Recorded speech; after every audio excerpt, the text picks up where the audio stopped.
어머니 여행 다녀오실 때까진 그냥 우리 집에 안 계셨으면 좋겠어요. 그래, 나 없이 얼마나 잘 사는지 한번 보자. 이야기 시작 전 구독과 좋아요 부탁드립니다. 저에게 큰 힘이 됩니다. 끝까지 시청해주세요. 그럼 이야기 시작합니다. 나는 그 집에서 평생을 살았지. 아들을 낳고 기르고 손주까지 안았어. 하지만 며느리가 들어온 후로는 내 자리가 없어졌어. 70대의 시어머니 이순자는 여전히 그 집의 침실에서 잤지만 마치 남의 집 손님처럼 느껴졌다.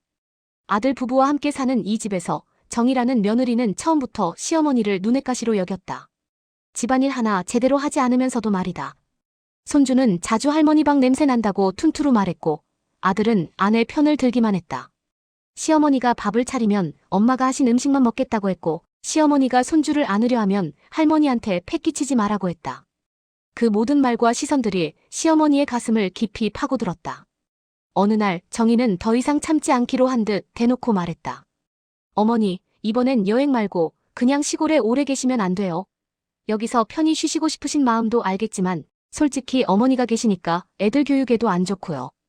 이순자는 가슴이 철렁하는 느낌이 들었지만 표정을 드러내지 않았다.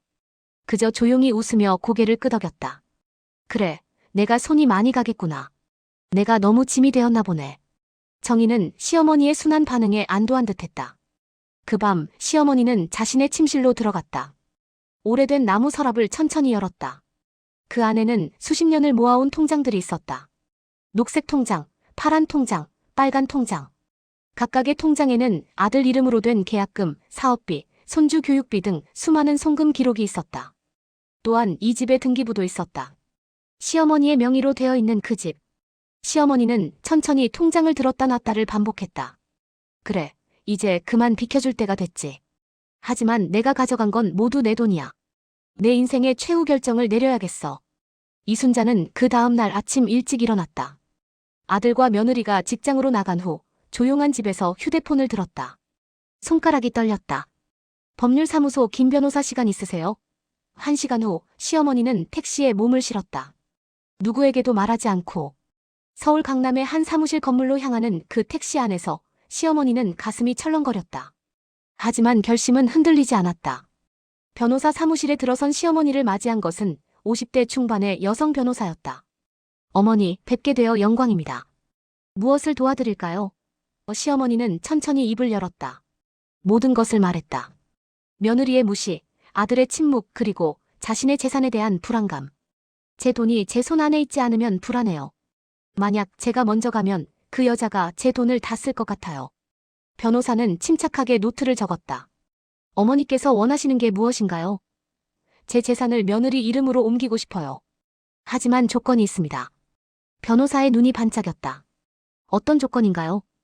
만약 제가 죽으면 모든 게 돌아와야 해요. 제 자식한테. 변호사는 미소를 지었다. 신탁계약이네요. 법적으로 충분히 가능합니다. 더군다나 한국법에서는 신탁의 특수성 때문에 이런 구조를 인정하고 있습니다. 변호사는 계약서 작성에 들어갔다. 아무도 눈에 띄지 않을 위치에 세밀한 글씨로 피상속인 사망 시 모든 자산은 신탁 설정자에게 원상복귀된다. 시어머니는 그 조항을 읽고 고개를 끄덕였다. 하지만 변호사는 한 가지 더 덧붙였다. 어머니, 이 조항은 어머니의 사망 시에만 작동합니다. 그 전까지는 명예 변경자가 자유롭게 사용할 수 있어요. 시어머니는 이미 알고 있었다. 그래도 괜찮아요. 그 여자의 진짜 모습을 볼 수만 있다면. 계약서에 도장을 찍는 순간 시어머니는 무거움과 동시에 해방감을 느꼈다. 이제 더 이상 참을 필요가 없었다. 이제 그냥 기다리면 되는 것이었다.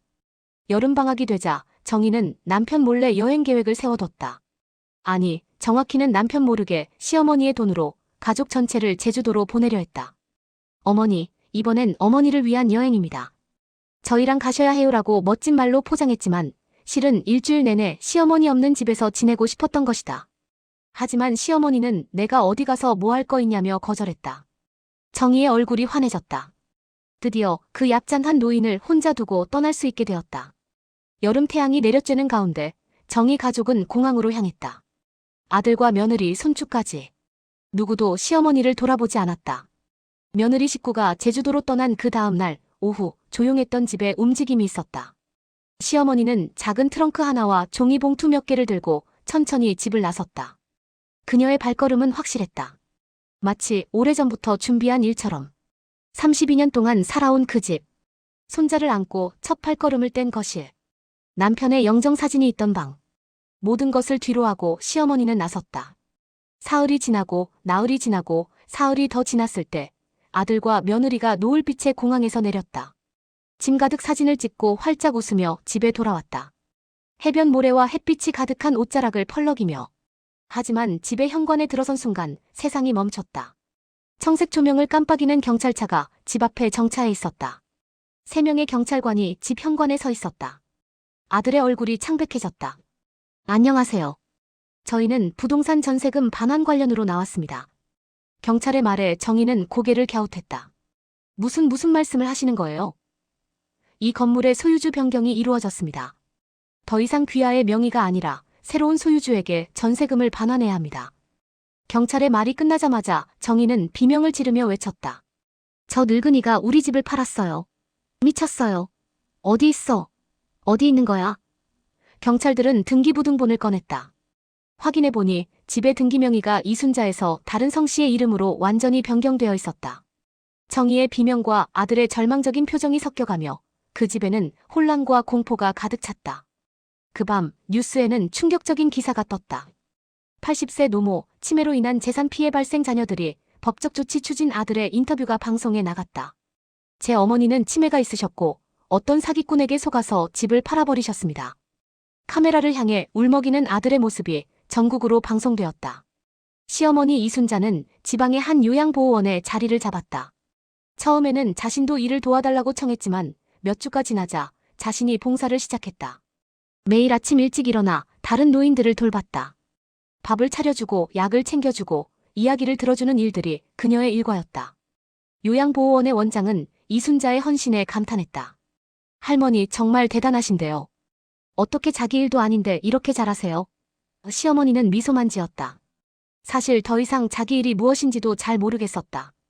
다만 여기서의 일이 자신의 인생보다는 훨씬 의미 있다고 느꼈을 뿐이다. 매일 밤 시어머니는 자신의 작은 방에서 신문을 읽었다. 특히 경제뉴스와 사건 기사를 탐독했다. 자신을 무시하던 며느리의 태도, 아들의 침묵이 떠올랐지만 그녀는 복수를 생각하지 않기로 다짐했다. 그것보다는 정리를 선택하려 했다. 자신의 인생, 자신의 돈, 자신의 집을 정리하는 것. 그렇게 조용히 그 누구도 모르게. 6개월 동안 시어머니는 단 한 번도 아들에게 연락하지 않았다. 아들도 어머니를 찾지 않았다. 신문에서 노모 치매로 인한 피해라는 기사를 본 후 아들은 어머니를 찾으려는 노력조차 포기했었다. 경찰도 찾지 못했고 친척들도 나타나지 않았다. 그냥 세상에서 사라진 노인이 되어버렸다. 요양보호원의 다른 어르신들도 시어머니의 정체를 궁금해하지 않았다. 그저 하루하루를 살아가는 것만으로도 충분했던 것이다. 어느 날 오후 시어머니는 요양보호원의 공용 거실에서 텔레비전을 보고 있었다. 다른 할머니들과 함께 앉아서 드라마를 보고 있는데 뉴스 단신이 나왔다. 화면에 떴다. 정희의 얼굴. 그 환한 미소. 성공한 사업가의 그 모습. 뉴스 앵커가 심각한 표정으로 말했다. 서울 강남의 한 사업가가 6개월 만에 신생 기업을 최고 성장 스타트업으로 키웠다고 하는데요. 그 주인공은 놀랍게도 전직 가정주부입니다. 화면은 고급 사무실로 전환되었다. 세련된 복장의 정희가 인터뷰에 응하고 있었다. 저는 어려서부터 경제 감각이 뛰어났어요. 어머니로부터도 많은 것을 배웠죠. 정희는 미소를 지었다. 제 시어머니께서는 저를 정말 응원해 주셨어요. 이 사업도 어머니의 지원이 없었으면 불가능했을 거예요. 카메라는 그녀의 얼굴을 클로즈업했다. 물론 저도 어머니를 돌봐드리면서 정성을 다했지만 어머니께서는 저를 믿어주셨어요. 이제는 어머니가 저로 인해 자랑스러우신 것 같아요. 거짓말이었다. 모든 것이 거짓말이었다. 시어머니의 종자금과 자신의 이름을 도용해서 만든 회사였고 시어머니의 돈을 횡령했던 것이다. 요양보호원의 거실이 조용해졌다. 다른 어르신들도 시어머니처럼 화면을 응시했다. 어머니가 자랑스럽다는 정희의 말에 시어머니의 가슴에 뜨거운 무언가가 올라왔다. 분노였을까 아니면 그제야 자신의 결정이 옳았다는 확신이었을까. 텔레비전 속 정희는 계속 말했다. 앞으로도 저는 제 사업에 집중하면서 동시에 어머니를 성심으로 모시겠습니다. 시어머니는 그 순간 휴대폰을 꺼냈다. 6개월간 전화하지 않은 변호사의 번호를 눌렀다. 김 변호사님 저입니다. 이순자입니다. 그 계약 이제 실행해도 될 것 같습니다. 저 여자의 정체를 이제 세상이 알아야 할 시간입니다. 변호사의 목소리가 들렸다. 확실한가요? 어머니. 네. 확실합니다. 이제 모두가 내 인생의 진짜 이야기를 알아야 할 시간입니다. 그 밤 시어머니는 침대에 누워 천장을 바라봤다. 펜을 들고 노트에 메모를 적었다. 손가락이 떨렸다. 이젠 내 인생의 계산서 좀 써볼까? 얼마나 받았고 얼마나 줬는지. 그리고 무엇을 잃었고 무엇을 되찾아야 하는지. 아직 늦지 않았어. 이제부터가 내 진짜 계산이야. 세무조사팀이 정의의 사업체에 들이닥쳤을 때 정의는 자신이 무슨 죄를 저질렀는지 조차 잘 모르고 있었다. 직원들의 놀란 표정, 그리고 검정색 정장의 조사관들. 정의는 비틀거렸다. 뭐 하시는 건데요? 조사관은 한 폴더를 펼쳤다. 이 모든 자산, 이 사업체의 자본금이 시어머니 명의의 돈에서 나온 거 맞죠? 정의의 얼굴이 창백해졌다. 제가 돌봐드리면서 쓴 거예요. 시어머니랑 합의한 거고 합의 서류는 있나요? 정의는 말을 잃었다. 서류가 없었다. 그저 시어머니가 좋아할 거라고 착각했을 뿐이었다. 조사관은 컴퓨터를 켜며 말했다. 검찰로부터 신고를 받았습니다. 신탁계약 위반 및 횡령 혐의로요. 정의는 벌떡 일어났다. 신탁? 계약? 저 할머니가 조사관은 종이를 꺼냈다. 바로 그 신탁계약서. 그 안에 적힌 피상 속인 사망 시 자산은 원상복귀된다는 조항. 이 조항이요. 법적으로 여기 서명된 의뢰인, 즉 시어머니께서 이를 활성화시키셨어요. 현재 모든 자산의 소유권이 다시 시어머니께로 변경되었습니다. 정의는 그제야 깨달았다. 모든 게 시어머니의 계획이었다는 것을. 하지만 늦었다. 조사관들은 이미 모든 증거를 가지고 있었다. 귀사의 모든 재산과 기록을 압수합니다. 동시에 경찰이 들어왔다. 정의 대표님, 당신을 사기죄 및 횡령죄로 조사할 필요가 있습니다. 편의상 경찰서에 동행해 주시겠어요? 정의는 손목에 수갑이 채워지는 것을 느꼈다. 그녀가 지난 6개월간 벌어들인 모든 돈, 모든 명예, 모든 것이 순식간에 무너져 내렸다. 사무실의 직원들은 입을 다물지 못했다. 성공한 사업가라고 생각했던 그들의 대표가 경찰에 끌려가고 있었다. 뉴스는 실시간으로 업데이트되었다. 며느리, 시어머니 재산 횡령 적발 신탁 계약으로 적발 화면에는 정의가 경찰차에 오르는 모습이 생중계되었다.